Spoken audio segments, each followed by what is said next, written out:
I used to think taking an exam in the language you're learning was a waste of time, but I've just found out I've passed my DEL AC1, and actually language exams might be a powerful tool to help you learn a language. So I'll share my experience to help you decide for yourself and show you why I think that an exam could be what you need to boost your language skills so you don't feel frustrated like you're stuck in a plateau. But before we break that down, there is something important to cover first. You see, I'm not suggesting the point here is to just pass an exam. Doing an exam for the sake of it is adding more stress to your life that I imagine doesn't need any more. However, it can bring other benefits which might be worth it for you personally. If not right now, then maybe at some point in the future.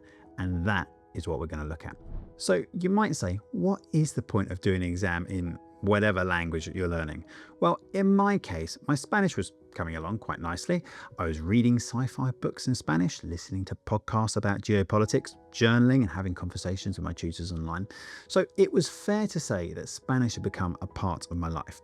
It was sustainable and enjoyable, which for most people is exactly what you're looking for. It's essential to find a routine that you're happy with and you can stick with long enough to make progress. But after a while, I wanted to try something else, just to keep expanding my skills and step outside of my comfort zone. And so because of that, I wanted to use the exam as an excuse to push myself a little more and not feel like I'd let things get a bit stale. So I booked in to do the DEL. So that's like the official Spanish exam, or at least one of them. And C1, if you haven't heard of it, is basically an advanced level. So I knew it wasn't going to be easy. But from the moment I booked, things changed. Instead of just having casual chats with a tutor, I made a point of also having a tutor for the DEL, and he gave me specific things to work on. Things like using a wider variety of connectors more regularly, so things like although, on the other hand, in conclusion, as well as encouraging me to use more advanced sentence structures. Now, I could have worked on these at any time without the exam, but when the task is learn Spanish, well, you can just follow whatever interests you. But by having an exam, it gave me specific things to work on and a clear direction. So if you feel you're a little lost and not sure where to go, then booking an exam and working with a tutor on what's required could help you to put more focus on the handful of things that will take your language skills to the next level. And certainly, if you feel like your learning has been more passive and focused, say, on just understanding, then of course, any exam that includes speaking and writing will give you a real incentive to improve, and it makes it clear what you need to work on next. So giving you more direction is one of the things that an exam can help you with, but that is not all. You see, I did find something interesting about the experience that can really help your language learning. So I don't struggle with consistency because, as you know, I focus on habits and psychology, and that's made learning a real pleasure. But I found that knowing that I had an exam booked forced me to reconsider some of the decisions I was making. In the times where I could have watched some content in English, I felt an additional pressure to make sure I did something with my Spanish instead. So there were days when I had work to crack on with, and I could have easily just not done my journaling in the morning, but I knew that every missed session would put me further behind. And to be totally honest with you, I hadn't completely made my mind up on whether to do the exam until quite late. So when I finally did, I didn't have much time to get ready, which made every second count. On top of that, because I knew that I'd paid money for the exam, which is not cheap by the way, I didn't want to feel like I was wasting it by not putting the work in. Now, an exam won't be everybody's cup of tea, I totally understand, but if you're struggling with consistency, then having that external pressure could give you the extra accountability that you need to show up. You'll have a fixed date to improve your skills by with a literal price on inconsistency. It gives you a level of accountability that you don't get if you're just enjoying content and slowly improving your language level that way. Sometimes, as humans, a little bit of manageable pressure can be what we need to get the ball rolling, which leads me onto one of the most important things that I learned. You see, when I thought about taking the exam, the initial idea was to have that external pressure, to force myself outside of my comfort zone and get some additional momentum to help improve my Spanish.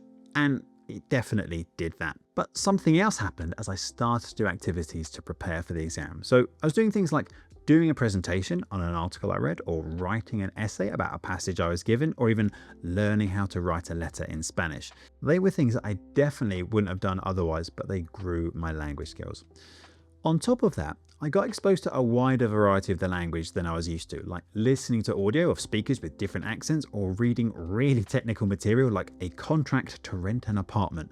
And so it quite quickly exposed my weaknesses and what I would need to do to reach a higher level of Spanish. These are things that, I'll be honest, I probably wouldn't have done if it weren't for the exam, but they helped me to become more advanced than if I just stayed in my comfort zone and assumed I was going to improve. Now, things will vary depending on your level, of course, so you might not be at the stage of reading car rental contracts just yet, but just by starting to go through what you'll need for a particular exam, you can find some simple areas to focus on to help you improve. Now, you can totally do this without spending money and signing up for an exam. That is very true. But by having a date in the diary, it makes it real. With the best intentions in the world, we might not quite get around to doing these types of activities unless we know that really is an exam to prepare for. So by actually booking the exam, you'll be forced to work on your weaker areas, which is essential to improve your language skills.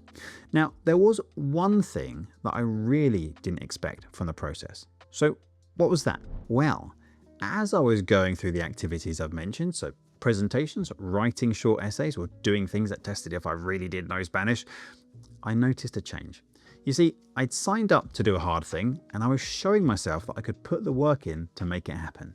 And so yes, there were days where I've liked to just put on a podcast and just enjoyed it, but knowing I only had a few weeks to prepare, I knew I couldn't waste any time. But here's the thing, each session I completed was another small win, and those small wins add up over time.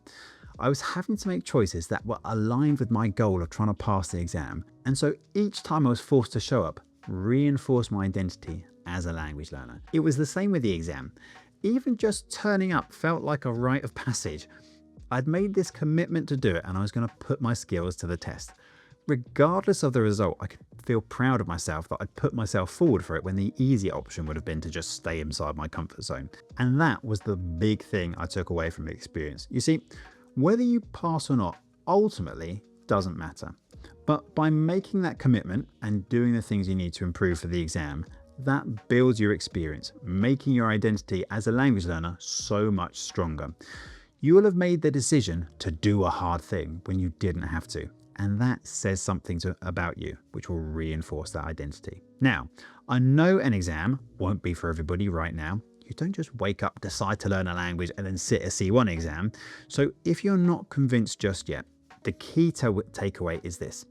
Learning any language is just about continually taking small steps forward, making lots of little choices that add up and build your skills.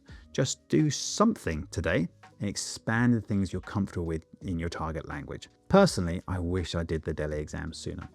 I actually had the idea ages ago, so I could have learned all of these lessons that bit sooner. It really can bring benefits if you're up for the challenge. So to build your confidence that you feel ready for a challenge like this, check out this next video where I explain 3 simple habits that would do just that.